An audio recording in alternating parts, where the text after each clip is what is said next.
ପ୍ରଥମରୁ ଅଷ୍ଟମ ଯାଏଁ ମୁଁ ଯେଉଁ ସ୍କୁଲରେ ପଢ଼ିକି ଏଇନେ କଲେଜରେ ପଢ଼ୁଛି ତ ସେ ସ୍କୁଲରେ ଆଜି କ'ଣ ହେଉଥିଲା ଯେ ଏତେ ଲୋକ ଅଛନ୍ତି। ତ ଚାଲନ୍ତୁ ଲାଷ୍ଟ ଯାଏଁ ଭିଡ଼ିଓଟାକୁ ଦେଖିବା।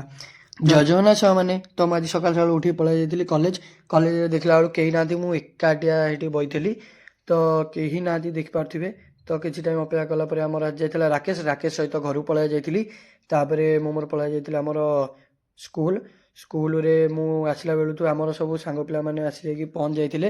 ତ ମୋତେ ଅପେକ୍ଷା କରିଥିଲେ, ମୁଁ ଆସିକି ପହଞ୍ଚିଗଲା ବେଳକୁ କଥାବାର୍ତ୍ତା ତାପରେ ଆମର ପଳାଇ ଯାଇଥିଲା। ଆଜି ହେଲା ସ୍କୁଲରେ ଆନୁଆଲ୍ ଫଙ୍କସନ୍ ଚାଲିଥିଲା ତ ସେଥିପାଇଁ ବହୁତ ପିଲା ବି ଏଇଠି ଅଛନ୍ତି ଦେଖିପାରୁଥିବେ। ତ ମୁଁ ବି ଗଲି ତ ମୁଁ ଆଗ ଚେୟାରରେ ବସିଗଲି। ତାପରେ ଆମର ଛୋଟ ଛୋଟ ପିଲାଙ୍କର ନାଚ ଦେଖି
ଆପଣମାନଙ୍କୁ ଯଦି ମୋର ଭିଡ଼ିଓଟା ଭଲ ଲାଗିଥାଏ ତାହେଲେ ଲାଇକ୍ ସେୟାର କମେଣ୍ଟ ଫଲୋ କରିକି ଯିବେ। ରହିଲି। ଜୟ ଜଗନ୍ନାଥ।